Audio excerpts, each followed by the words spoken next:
자, 오늘은 부활절 후 첫 주일입니다. 우리 지난주에 우리 부활의 승리, 십자가의 승리, 부활의 승리에 대해서 우리가 말씀을 나눴고, 여러분, 부활은 한마디로 말하면 승리이자 능력입니다. 능력. 부활은 능력이에요.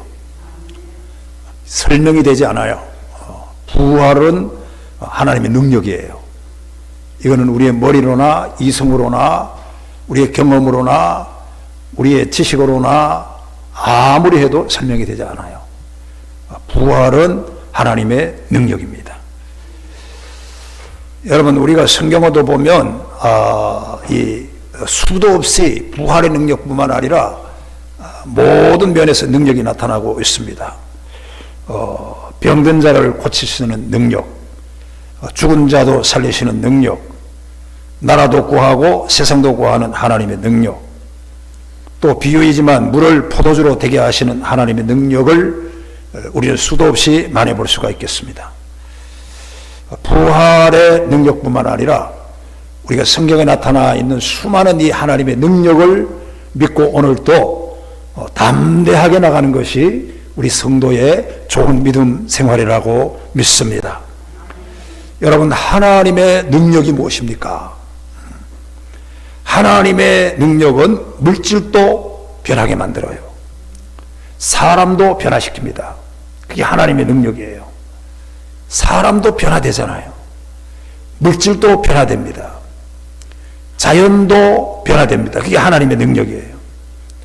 그리고 영혼도 살리시는 것이 하나님의 능력입니다.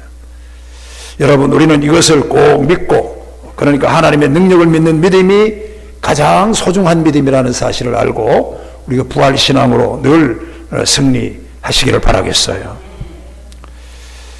에베소 2장 8절에 보면 이런 말씀이 있습니다. 너희는 믿음으로 말미암아 구원을 받았으니 이것은 너희에게서 난 것이 아니라 하나님의 선물이라. 그렇게 바울은 그렇게 결정합니다. 믿음이라는 것이 너희에게서 난 것이 아니라는 거예요. 믿음이라는 것이 내가 열심히 했기 때문에 나온 것이 아니라는 거예요. 믿음이라는 것과 구원이라는 것은 너희에서 난 것이 아니라 하나님이 주신 선물이라는 거예요. 그러니까 여러분, 믿음도 구원도 다 하나님의 선물이에요. 선물. 감사해야 돼요. 왜? 선물을 받으면 얼마나 좋아요. 선물이에요. 선물. 그렇다면 우리는 믿음이라고 하는 선물을 교회 나와서 할 때 하나님으로부터 다 받아가지고 있는 거예요. 여러분, 내가 주님으로부터 오는 믿음을 하나님이 주시는 선물로 내 안에 받았으니 이 믿음을, 이 선물을 잘 간직하고 그 믿음을 주신 선물로 주신 이의 뜻에 따라 활용을 잘 하시기를 바라겠어요.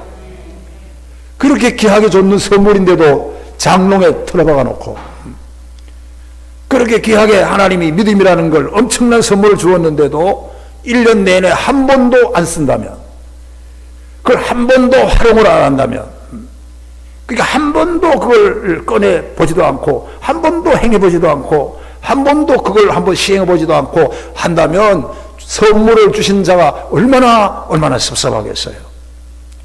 여러분, 믿음을 활용하시기를 바랍니다. 내가 가지고 있는 믿음이 가득하잖아요. 다른 사람이 볼 때는 내가 가진 믿음이 뭔지를 잘 몰라요. 그러나 하나님이 이미 그 선물로 내 안에 주셨기 때문에 다른 사람은 그 선물을, 내 안에 있는 하나님이 주신 선물을 몰라도 하나님이 주신 선물로 받은 선물이 내 안에 있는 거예요. 여러분, 그러니까 주신 자의 뜻을 따라 가지고 하나님의 선물을 주실 때 그냥 좋겠어요. 하나님이 너무 기쁘고 너는 이만하면 정말 기쁘다. 너 할 자격이 있다. 이렇게 해서 믿음을 선물로 줬는데 그 믿음을 활용하지 않고 장롱에 어디에다가 장롱에다가 탁 들어박아 놓고 근심 걱정 덩어리 보따리에다가 그 믿음을 다 구석에 집어넣고 한 번도 근심 걱정 보따리를 그 속에서 믿음이 그 안에 있는데 그걸 꺼내 가지고 그 근심 걱정을, 그걸 믿음이라는 도구를 가지고 싸지 않고 방어하지 않고 그대로 믿음을 그 밑바닥에 깔아놓으면 근심 걱정이 어떻게 나가겠어요? 하나님은 근심과 걱정과 모든 것을 믿음으로 물리치라고 믿음을 선물로 주신 줄로 믿습니다. 활용해야 되는 거예요. 활용 안 하기 때문에 기적이 안 일어나는 거예요. 활용하라고 기도하라고 믿음을 줬잖아요. 그러니까 기도하지 않기 때문에 기적이 일어나지 않는 거예요. 말씀대로 살아가야 되는데 말씀을 주셨는데도 말씀을 주신 말씀을 못 믿으니까 그 선물로 주신 그 말씀을 못 간직하고 이걸 사용을 하지 않고 그냥 탁 그 선물을 그 주시는 걸로 물리치면 되는데 못 물리치니까 기적이 안 일어나는 거예요. 여러분, 하나님이 다시 말합니다. 하나님은 여러분에게 믿음을 선물로 주신 줄로 믿습니다. 만져보세요. 내 안에 장로님들 마음속에는 하나님 주신 선물이 가득한 거예요. 안수 집사님들 마음에는 하나님이 주신 선물이 가득한 거예요. 오늘 이 자리에 나와 여러분 기도하고 이부 예배에 참석하고 있는 여러분에게는 가만히 한번 뜯어보면 작년에도 이런 선물을 줬네, 지난달에는 이런 선물을 줬네, 하나님이 한량없으신 은혜의 믿음의 그 선물을 나에게 매달 꼬박꼬박 쌓아줬는데 그걸 쌓아두기만 하고 한 번도 활용을 안 해요. 여러분, 믿음대로 될 줄로 믿습니다. 믿음을 쓰면요 큰 권능이 일어나요. 이걸 선물로 주셨기 때문에 자꾸 달라고 그러기만 하고 말이에요. 안 쓰는 거예요. 줬는데도 안 쓰면 문제가 되잖아요. 예를 한번 들어볼게요. 어떤 사람이 만약에 저에게 볼펜 하나를 선물로 줬어요. 그러니까 목사님 설교 준비할 때 쓰시라고, 이거 목사님이 늘 설교 준비하는데 볼펜으로 쓰는 것 같아서 내가 생각하고 선물로 드립니다. 선물로 받았어요. 그 사람에게는 그래도 볼펜이 많이 비싸지는 않지만 그런 마음을 담아가지고 준비를 해서 줬어요. 그런데 이 볼펜을 쓰는 목사가 자신이 일주일 후에 그걸 잃어버렸다고 생각해 보세요. 잃어버리고 활용도 하지 않고 잃어버렸어요.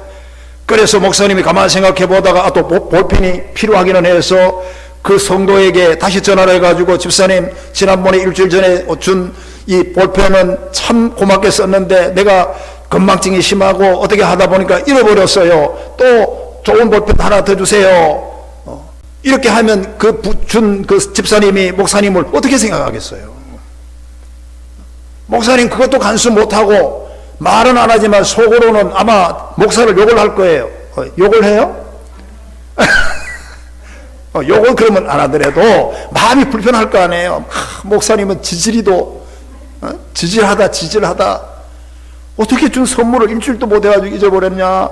그런데 속으로는 생각하면서 좀 불편하지만 또 목사님에게 다른 선물을 볼펜을 줬어요. 그런데 목사님이 또 그것을 가지고 쓰다가 한 달 후에 또 쓰다가 또 건망증이 또 왔어요. 또 잃어버렸어요. 그래가지고 그 집사님한테 또 전화를 했어요. 집사님 미안해요. 내가 참 건망증이 나이도 있고 해가지고 들다가 또 잃어버렸네요. 또 설교 준비를 해야 되고 필요한데 집사님 이게 뭐 그렇게 많이 비싸지는 않으니까 하나 더 사주세요 하면 그 사람이 얼마나 또 목사님을 욕하겠어요. 불편하겠어요. 주기는 주죠. 뭐 볼펜 하나 사달라는데 안 줄 사람이 못 있겠어요. 그러나 그 마음에는 여러 가지 생각이 들 거예요. 꼭 내가 이걸 줘야 되느냐 생각이 들 거예요. 꼭 내가 이걸 줘가지고 이게 좋은 유익이 있느냐 아마 생각이 들 거예요. 그래 또 줬어요. 그런데 또 목사님이 한두 달 있다가 또 이걸 잃어버리고 또 전화하고 잊어버리고 또 이러게 하면 내가 말씀드리고 싶은 것은 그 책임이 누구에게 있느냐는 거예요. 선물을 준 자에게 책임이 있느냐, 아니면 선물을 받고 그걸 활용하지 못하고 지키지 못하고 간수하지 못한 사람에게 책임이 있느냐 하는 거예요. 여러분, 믿음이 없는 것은 우리의 책임인 줄로 믿습니다. 주신 자는 이미 줬거든요. 이게 한 번 준 것도 아니고 오늘도 주고 내일도 주고 계속 줬는데 또 없다고 또 달라고 하는 게 누구의 책임이냐 하는 걸 우리가 알아야 돼요. 내가 말씀드리고 싶은 요지는 딱 하나입니다. 믿음은 하나님이 주신 선물이라는 거예요. 그 귀한 선물을 한번 받았으면 똑바로 지켜야 돼요. 목사는 믿음을 똑바로 똑바로 지켜야 돼요. 여러분, 설령 여러분 이 내 목에 칼이 들어오고 모든 나라가 어렵고 모든 전쟁이 일어나고 또 무슨 폭탄이 떨어지더라도 목사뿐만 아니라 성도님들은 우리가 분명히 알아야 됩니다. 하나님이 기본적으로 예수를 믿는 믿음을 선물로 줬는데 그 선물을 반드시 환경에 따라 가지고 버리기도 하고 환경에 따라 가지고도 잊어버리고 하는 게 아니라 지켜야 된다는 거예요. 여러분, 이거 지키시기를 주 이름으로 축원합니다. 이걸 지킬 때 기적이 일어나는 거예요. 주신 선물을 활용할 때 기적이 일어나고 똑바로 활용하고 더 튼튼하게 만들고 발전시켜가지고 교회를 봉사하고 모든 어려움을 물리치라고 하는 것입니다. 그래서 부활하신 주님이 도마에게 가서 이렇게 말했어요. 믿음이 없는 자가 되지 말고 믿음 있는 자가 되라 그랬어요. 예수님이 도마에게 하는 말이 딱 하나예요. 그만큼 믿음이 중요한 거예요. 부활하신 예수님이 도마에게 가가지고 다른 말 하지 않아요. 물론 평강이 있을지어다 이렇게 했지만 도마에게 주는 말씀은 믿음 없는 자가 되지 말고 믿음 있는 자가 되라 그랬어요. 왜냐하면 그것이 내가 너에게 준 선물이었기 때문에 그 선물을 관가해가지고 소중하지 여기지 않고 또 잃어버리고 그러면 네가 살 수 있겠느냐 하는 그런 말씀입니다. 그리고 여기서 더 중요한 것은 여러분, 하나님의 능력을 믿는 그 사람에게는 능력이 자기에게도 부여된다는 거예요. 하나님의 능력을 믿는 사람에게는, 하나님에게만 능력이 나타나는 것을 믿는 사람에게는 그 능력이 하나님에게만 머물러 있지 않고 그 능력이 나에게도 전달된다는 거예요. 나에게도 그 능력이 부여된다는 거예요. 하나님이 그 능력을 나에게도 부어준다는 거예요. 이거 굉장한 믿음이 아니겠습니까? 그래서 마가복음 9장 23절에 믿는 자에게는 능치 못한 일이 없느니라고 했어요. 사도 바울은 빌립보 4장 13절에 내게 능력 주시는 자 안에서 내가 모든 것을 할 수 있다고 그랬어요. 능력 주시는 자 안에서는. 왜? 하나님의 능력이 나에게 부여됩니다. 믿어지게 되면. 그러니까 모든 것을 할 수 있다 그랬어요. 사랑하는 성도 여러분, 그러니까 우리는 하나님의 능력을 믿고 큰 믿음의 부활신앙이 되기를 주 이름으로 축원합니다. 승리의 신앙, 부활의 능력의 신앙이 반드시 돼야 할 것입니다. 자, 오늘 본문에 보면 이게 간단한 얘기요. 왕의 신하 아들이 병이 들렸는데 치료받았다는 거예요. 여러분, 그 병이 어떤 병인지는 알 수가 없지만 47절에 보니까 거의 죽게 되었다고 했어요. 거의 말기예요, 말기. 거의 죽게 된 병이에요. 그런데 어마어마한 병이에요. 그런데 더 재미있는 말씀은 47절에 보니까 여러분, 그 왕의 신하의 아들이라고 했어요. 그러니까 저는 이 말씀을 읽으면서 참 안타까웠을 거다 그랬어요. 다른 말로 말하면 왕의 신하의 아들이라는 거예요. 아들이라고 그러면 제가 볼 때는 청년이에요, 청년. 그러니까 여러분, 왕의 신하가 나이가 몇 살인지는 정확하게 구분되어 있지만 않지만 그 아버지가 건강한 아버지예요. 그 아버지가 와서 아들의 병을 고쳐달라고 그러면 그 아들은 아직도 청년이에요, 청년. 그러니까 안타깝게도 그 청년의 나이가 정확한지는 모르지만 제가 생각했을 때는 굉장히 젊었는데 죽을 병이 걸린 거예요. 아버지로서는 굉장히 여러분 고난과 굉장히 여러분 이 가슴 아픈 일이 아닐 수가 없습니다. 사랑하는 성도 여러분, 오늘 우리가 이렇게 살아갈 때에 어떤 사람이든 누구든 질병은 누구에게나 고통과 절망을 다 줍니다. 아들에게 질병이 들렸던, 자기가 병에 걸렸던, 교회 누구가 병에 걸렸던, 어떤 내가 아는 친구가 병에 들렸던 질병이라고 하는 것은 절망을 말하기도 합니다. 그런데 오늘 본문에 보면 예수님이 우리에게 이 절망만 우리에게 있는 상황을 희망으로 바꿔주는 대목이 있어요. 여러분, 예수님이 도착하기만 하면, 예수님이 그 현장에, 절망의 현장에 터치만 하면 그 절망이 희망으로 바꿔지는 역사가 일어나는 줄로 믿습니다. 50절과 53절에 보면 똑같이 네 아들이 살았다 희망을 주잖아요.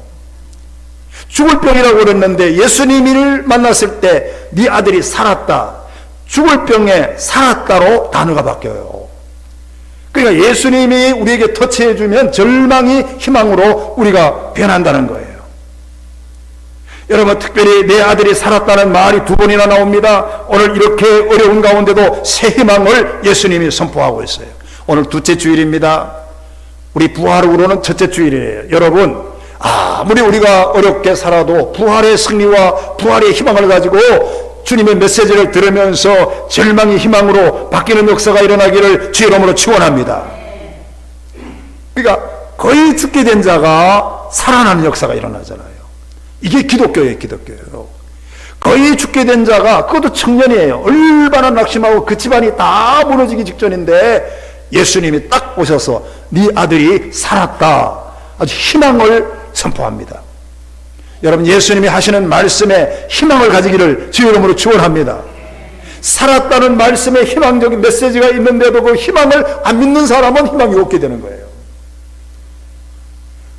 살아날 수 있어, 저 희망을 못 믿어 하면 못 믿는 거죠.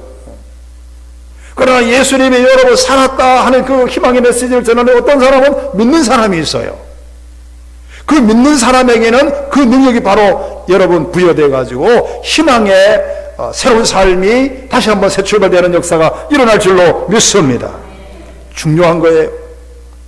자, 그러면 오늘 부활 후 첫 주일인데 어떻게 절망을 희망으로, 이 절망적 사건을 희망으로 됐는가, 그 희망으로 된 그 절차가 뭔가, 그 과정이 뭔가를 오늘 우리가 두 가지만 살펴보면서 우리가 이렇게 이 과정을 잘 거쳐서 모든 삶이 희망으로 바뀌어지기를 주의 이름으로 축원합니다.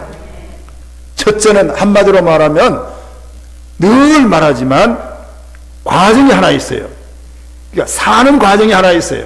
죽을 사람이 사는 과정이 있는데 그게 바로 기도라는 거예요. 기도. 다른 게 없어요. 저도 해보니까 다른 게 없어요. 여러분, 기도가 죽을 사람이 살아나는 첫 단계의 이 과정이, 희망으로 가는 그 길의 첫 단계 그 과정이, 그 프로세스가 여러분 이 기도인 줄로 믿습니다. 기도했다는 거예요. 그런데 그 기도가 본인의 기도도 있지만 여러 사람의 기도가 있어요. 오늘 이 성경에 보면 47절에 보니까 그가 예수께서 유대로부터 갈릴리에 오셨다는 것을 듣고 가서 오소서 하고 내려오사 내 아들 병을 고쳐주소서, 아버지가 기도했다는 거예요. 아버지가 기도했어요. 여러분, 기도라는 게 얼마나 중요하다는 걸 알아야 돼요. 내가 기도하지 못하면, 내가 불편하면 아버지라도 기도해야 돼요. 아버지의 기도가 그 아이를 살려준 거예요. 목사의 기도가 교인들을 살릴 수 있는 거예요. 장로님 한 분의 기도가 성도들을 살릴 수 있는 거예요. 기도 많이 하는 권사님 한 분이 기도하면 교회가 살아날 수가 있어요. 그 기도가 다 죽게 된 자를 살리게 하는 중요한 매개체라는 거예요. 우리가 잊지 말아야 됩니다. 여러분, 우리 상황을 보면 이 환자는 기도를 전혀 하지 않아요.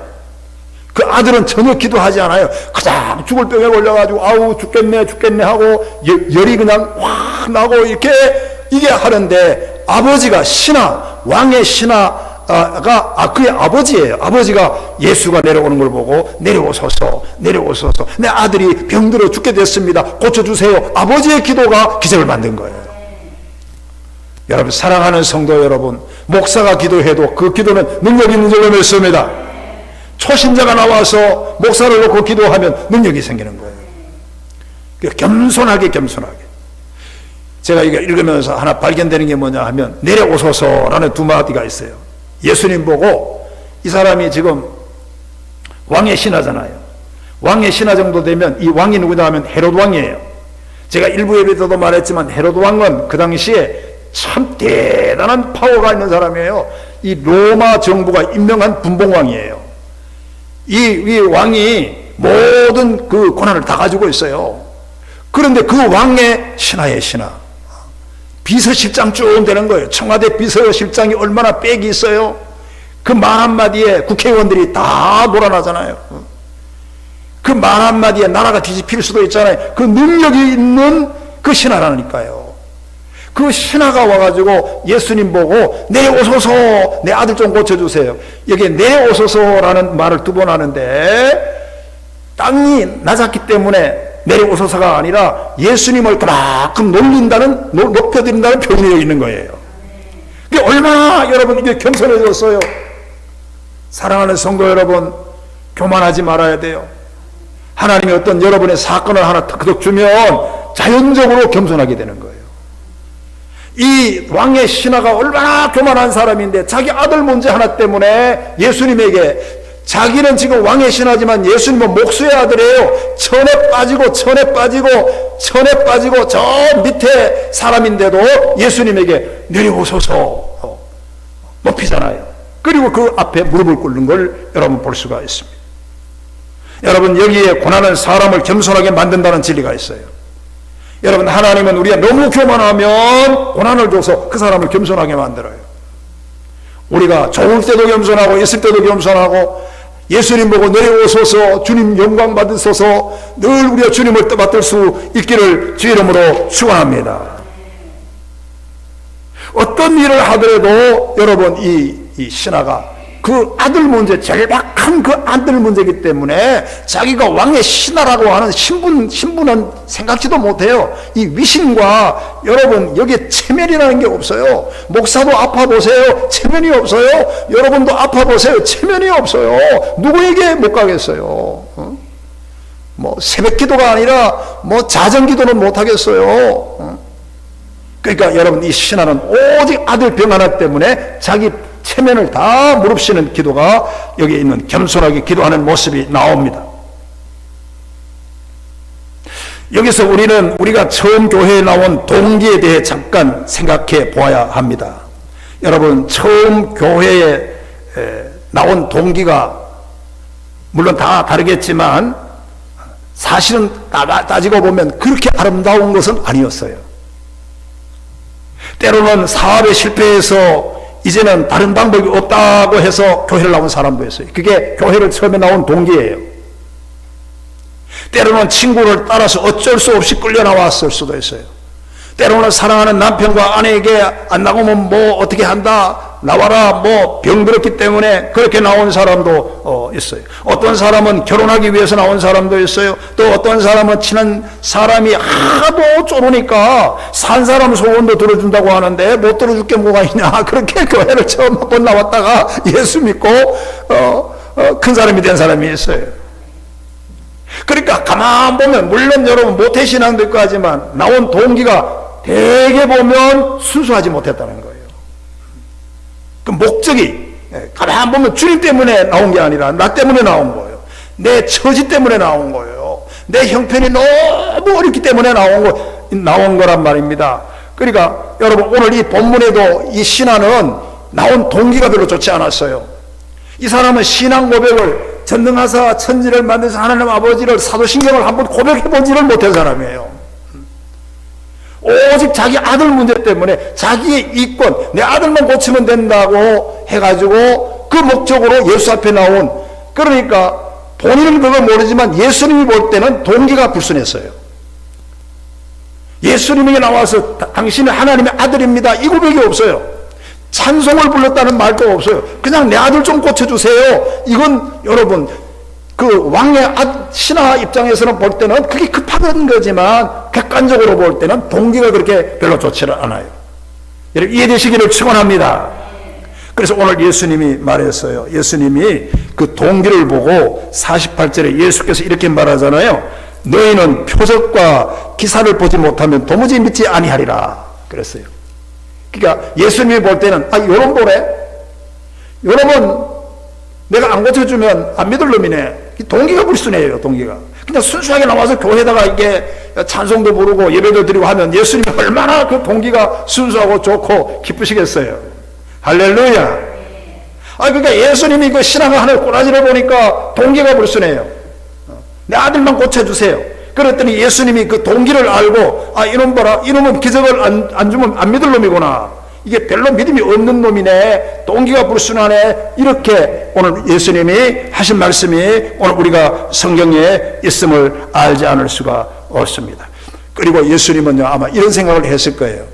요 놈은 여기 동기를 내가 해결해 준 다음에 석 달도 못 가가지고 딴소리 할 놈이라는 것까지도 알고 있을 거예요. 뭔 소리 할 사람?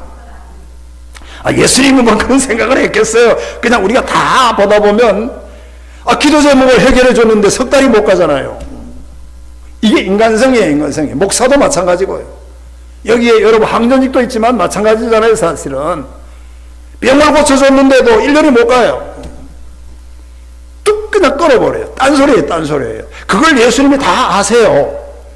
그래가지고 네 동기가 불순하다, 병 고쳐달라는 동기가 불순하다, 예수님이 다 아신다 그런 얘기예요. 그런데 내가 하고 싶은 말은 그 불순한 동기를 다 알면서도 예수님에게 이 아버지가 기도했더니 하나님이 예수님이 그 기도를 들어주셨다는 거예요. 이게 우리 기독교의 복음이에요. 우리가 여러분 교회 나올 때는 불순하게 나옵니다. 뭐가 안 되니까 나와요. 필요해서 나와요. 그거 예수님 다 알아요. 그거 해결해 주면 또 뭐 얼마 있다가 뭐 섬기지도 안 하고 지 맘대로 살아요. 봉사도 안 해요. 찬양대도 뭐 그러니까 다 나중에 가면 잊어버려요. 그걸 알면서도 이 아버지가 내 아들 좀 고쳐주세요 간절히 기도했더니 예수님이 그 기도를 들어주셨다는 게 큰 은혜의 복음이에요. 여러분 우리가 그러니까 여러분 절망이 희망으로 가는 그 절차가 뭡니까? 첫째는 기도라는 거예요. 내가 아무리 이기적으로 기도하고 내가 암묵적으로 이 기도 해결을 하고 문제가 해결되고 1년 만에 그냥 배은망덕하게 여러분 그 은혜를 다 까먹는 거 있다 해도 기도하면 하나님이 들어주신다는 거예요. 이게 하나님이 우리에게 주시는 좋은 메시지가 오늘 본문에 있음을 알지 않을 수가 없습니다.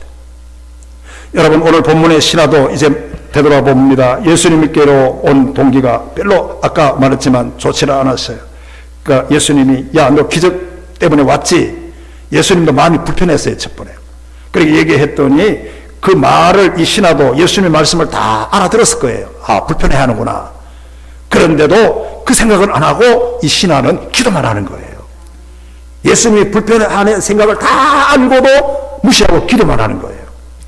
그랬더니 이 신하는 간절히 기도했고 예수님께 무릎을 꿇고 기도했더니 부디 내 아들을 좀 살려주세요. 이렇게 했더니 그리스도께서 내 아들이 살았다. 이렇게 기도의 응답을 주시는 거예요. 사랑하는 성도 여러분, 기도는 능력인 줄 믿습니다. 체면이 없어요. 내가 욕심을 부려도 괜찮아요. 나중에 잘하면 될 거 아니에요. 나중에 잘한다고 또 그렇게 했다도 잘 안 할 수도 있어요. 되게 잘 안 하는 거예요. 왜? 이게 인간이에요. 그러나 우리는 기도하는 거예요. 우리가 기도하면서 여러분 딴소리 하지 말고 기도하면 하나님이 응답을 주시는 줄로 믿습니다. 기도가 나를 살린다는 것 첫째 알아야 돼요. 둘째, 아들이 병을 고친 과정은 오늘 이 52절이나 50절에 보면 말씀을 믿고 갔더니 그렇게 고쳐졌다는 거예요. 말씀을 믿고. 여러분 여기에서 말씀을 믿고 간다는 게 대단히 중요해요. 여러분 50절에 보면 가나 내 아들이 살아났다 하시니 그 사람이 예수께서 하신 말씀을 믿고 갔다라는 거예요. 51절에 보면 아이가 살았다라고 했어요.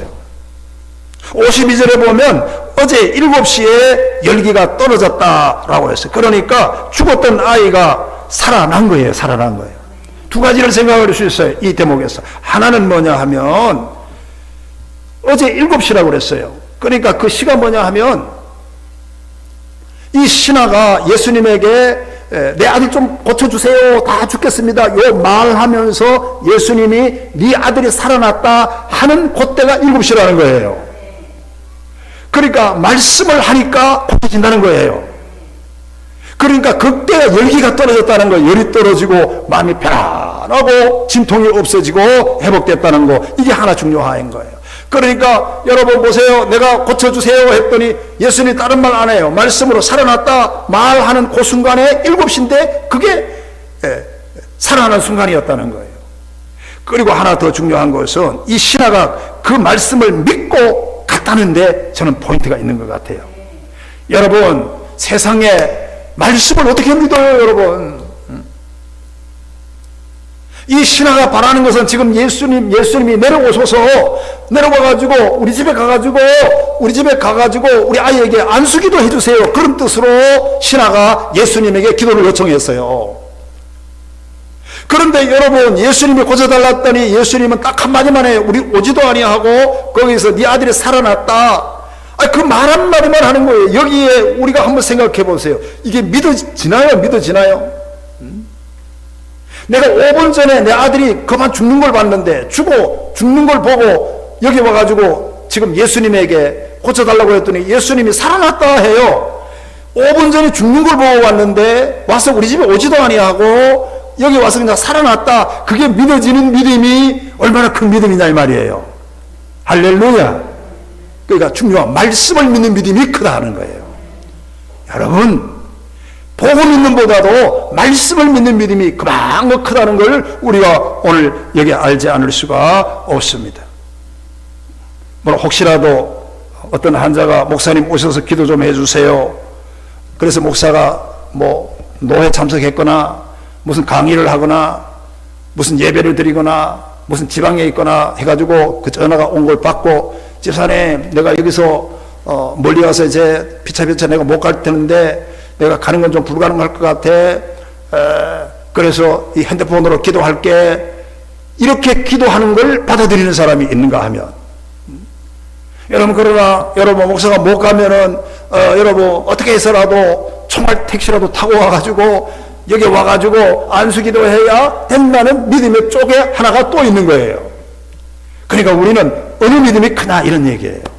할렐루야. 여러분, 목사가 핸드폰으로 기도하는 기도는 능력이 없고 가가지고 안수기도만 하는 것이 능력이 있습니까? 그렇지는 않아요. 여러분, 하나님은 말씀으로 역사하는 거예요. 우리가 말씀을 믿는 믿음이 우리에게 꼭 있으시기를 주의 이름으로 축원합니다. 자, 마지막에 한 말씀만 드리고 제가 마치겠어요. 마지막에 53절을 한번 읽어봅니다. 53절 마지막 절을 한번 읽어보겠습니다.